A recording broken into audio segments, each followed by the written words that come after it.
Good morning guys and welcome back to the channel. So I think it is time to finally finish buttoning this thing up, and that's exactly what we're going to do. And we're also going to go for the first drive in months since this thing's been down, and I am excited to say the least. It's been a hot minute since I've driven this car, and I do miss it. So if you guys watched the last video, you would have saw at the end of it, or by the end of it, that I had pretty much got all the interior buttoned up except for like a seat and the harness. And then there's still a couple wires that are plugged in. I just gotta tie them out of the way, primarily around the foot pedal area. But right now, I just picked up my parts from powder coat because I had my strut bar, my bumper bar, and my battery box dropped off to powder coating. Locally, there's a guy out here in Apache Junction, and if you guys are anywhere even remotely close to East Valley, hit up WFI powder coating. Eric is a great dude, and he will hook you up. He'll take care of you. He does really good work. He can do pretty much any color you can possibly think of, and he has good prices too. So yeah, go hit him up. But let me show you really quick.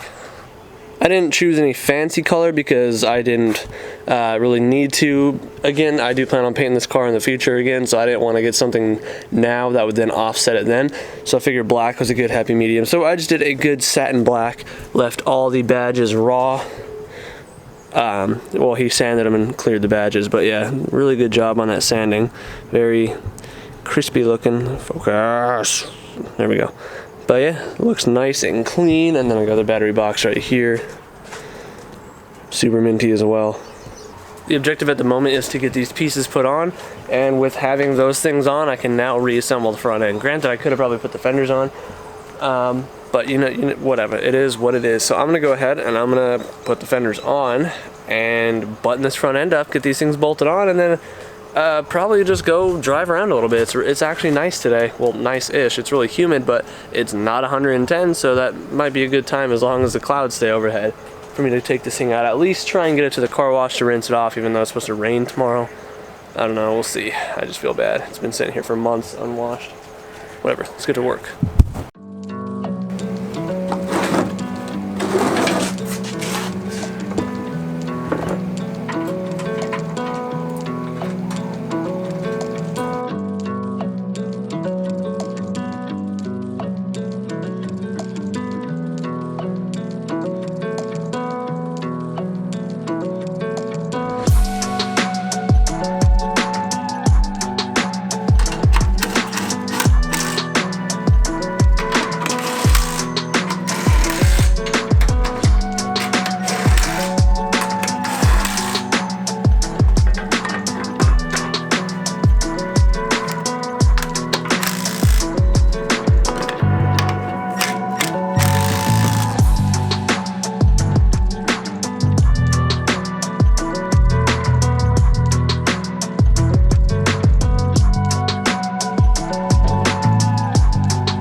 front end is all put back together. We got the battery box hooked up.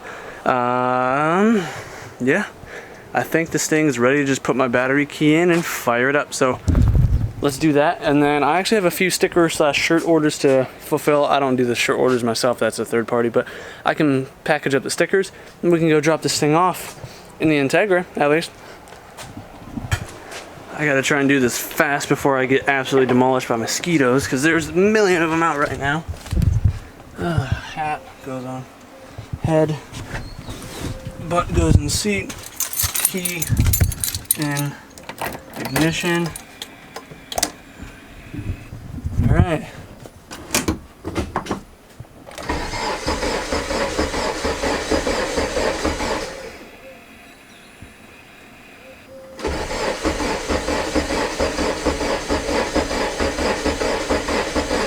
I think I mentioned recently needing a fuel pump.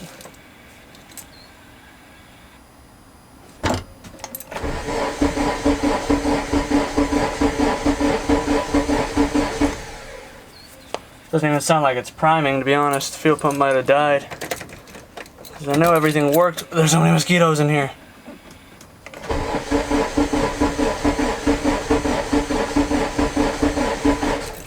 So after doing some testing as to why it's not wanting to start, it turns out that I'm getting power to the yellow and black wires of the main relay, but for whatever reason I'm not getting continuity to ground off the black wire. So I gotta chase that wire down. I gotta try and see if I can find where it's ground or where it's not grounding out at. Because in a normal setup, that wire shares the ground with the ECU and it goes to the thermostat housing plug if you're a normal B swap. And so normally that's pretty easy to just check continuity that way, but on mine, after talking to Brian at Hasport, who's the one that made my swap harness, turns out that my ground from there goes from the main relay to the left shock tower plug into the conversion harness, which then goes to the E plug, and then I'll have to check for continuity around the E plug, see if it's there. If it's not, then there's a chance that we could have damaged the wire somehow, looming it or moving it around, because again, in the last video or the video before, we had test fired it without everything in plugged up. Like everything was plugged up, we made sure all the lights worked, and the car fired and we had it idling. So something dumb happened, and I'm gonna try and find it, but yeah, I'll update you guys as I figure it out. Hopefully figure it out.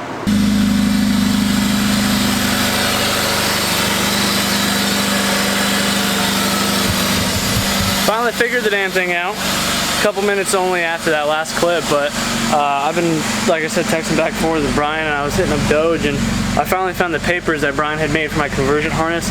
Turned out it was something simple. We just had the C101 and the C113 plug swapped around because, like I said, I wasn't getting continuity to the ground, and in this case, my conversion harness, the C113 plug then grounds out this red-yellow thing on the conversion, this red-yellow wire on the conversion harness. Anyway, doesn't make sense to me, but I just followed what the paper said and followed the guidance of Doge and Brian, and I got it sorted out. I knew it was something stupid like that, but she's alive. She's kicking. Only thing that's not turned on right now is the radiator fan, so I don't remember if Doge made that turn on with the ECU temp or if it's supposed to be on all the time. So I'll have to look into that, but progress is made. I just fixed the radiator fan issue. Thankfully Doge was like, just check for power, it's supposed to be on all the time, because this used to be my fan switch, which never worked, so we just eliminated it. But it turns out the pin on the power wire had just fallen out of the connector a little bit, since these aren't like OEM, they don't really have like a good clip that holds them. So I'm just gonna try and find a way to tie up the bottom side of the fan, because this fan is pretty busted and it's vibrating like mad right now, so it's vibrating.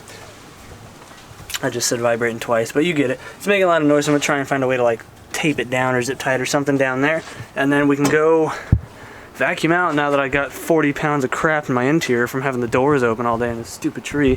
Clean up the interior really quick, and then I can go drop off these stickers, and I'm stoked. Alright, well, let's go clean this thing up, and then I'm gonna go skate for a little bit since I got my board. Don't know if I'll have any footage of that, probably not. But let's see if I even remember how to drive this darn thing, shall we?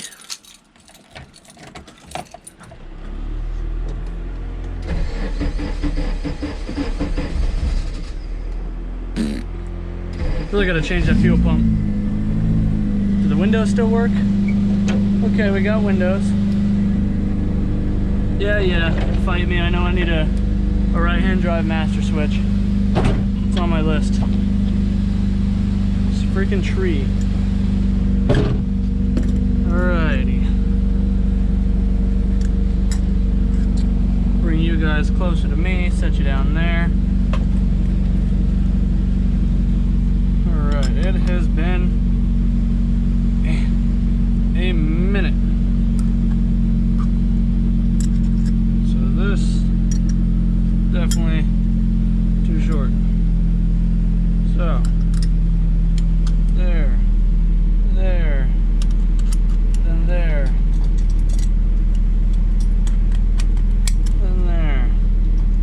Snug up the waists, and then the shoulders. Okay, are we good? I think we're good. Let's make this grand voyage.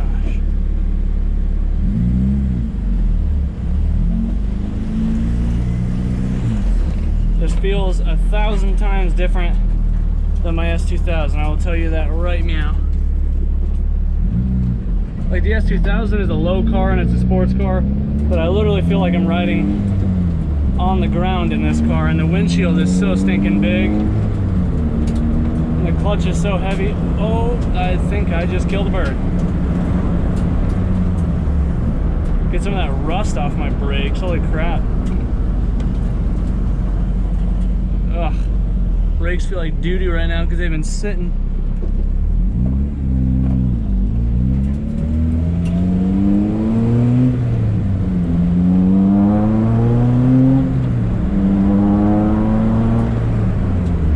This thing needs some gas too. Whatever gas is in there is like 4 months old now. So, and the gas gauge is like empty. So, good thing we're going to a gas station. And I don't think that's the camera quality. The windshield on this thing is just disgusting right now. 4 months of like rainwater and crap.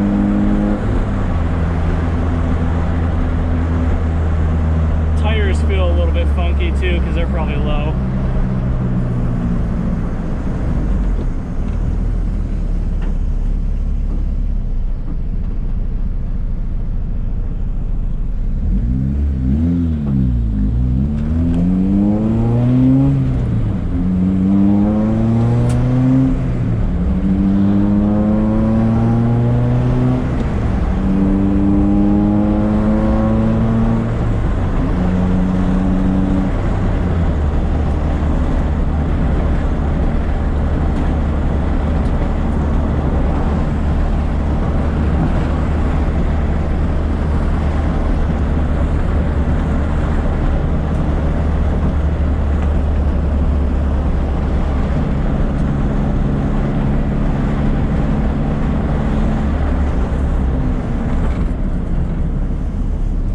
These brakes are squishy.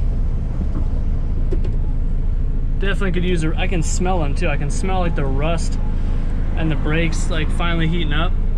I haven't used these things in like almost 5 months.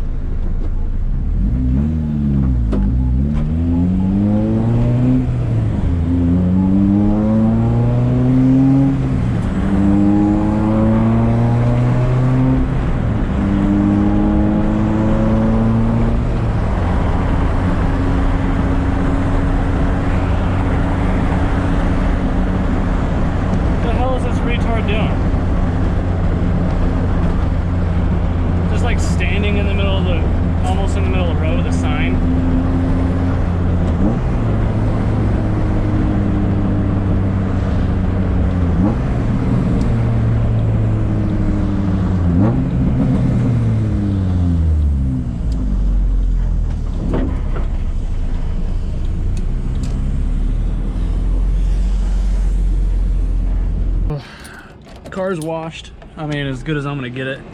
This thing needs to be freaking clay barred and clay barred and polished. It's been sitting for a hot minute. It's got all sorts of crap on it, so whatever. Let's just limper back home, try and get these brakes warmed up a little bit, so they feel better, and then yeah, probably wrap this thing up. Try and like slam these brakes a little. Come on now. I mean, I know my pedal feel wasn't anything like the S2000s, but this is squishy. It just feels like the pads aren't getting hot at all. Like there's too much rust on the rotors. Honestly, I should probably have these rotors turned and then start driving this thing. But whatever, rotors turn while you drive, right?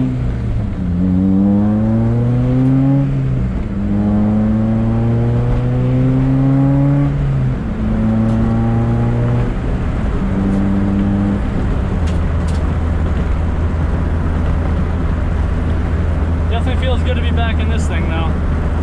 I just don't like that front wheel drive pulling sensation on every part of the road. I don't miss that. Okay, brakes are feeling a little bit better. Now they're getting a little heat in them because I keep on like stomping them and letting off. See, look at this. There was like nobody. There was a car. Like, really? Woo. Saw some lightning.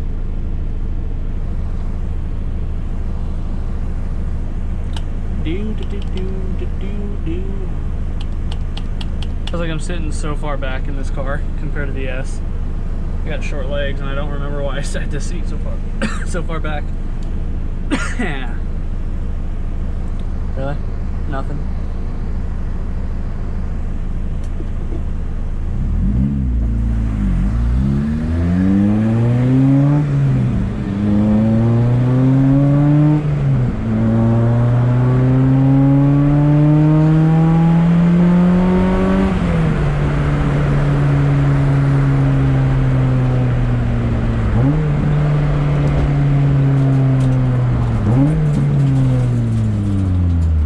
Taste of VTEC. I don't want to be ripping on it until I change this oil, just because I don't know how many miles or whatever I had on it before I put this thing out for the count for a few months. There you go, guys. This thing is back in action. So, like I said, just a few small things to look at, like the steering column thing, which I'm about to do, and then like the brakes were starting to feel a lot better as I got closer to home, started wearing them in more, but it runs good. I just need to change the oil so that way I can start ripping on it again. But anyways, guys, if you did enjoy this video, please be sure to let me know in the comments down below. And if you guys would like to help support the channel, to help fund the builds, get new projects, get stuff that we need to make videos, then be sure to use those affiliate links in the description. You don't have to buy those items, just click on those links. It gives you a cookie in your browser and you can go on Amazon, buy whatever, and then I get commission from it. Also, I have merch and stickers in the Big Cartel, as well as more DA products, and hopefully soon to be like EG and stuff like that. Anyways, guys, do what you love, forget about the rest. Thanks for watching, and we'll see you in the next one. Peace out.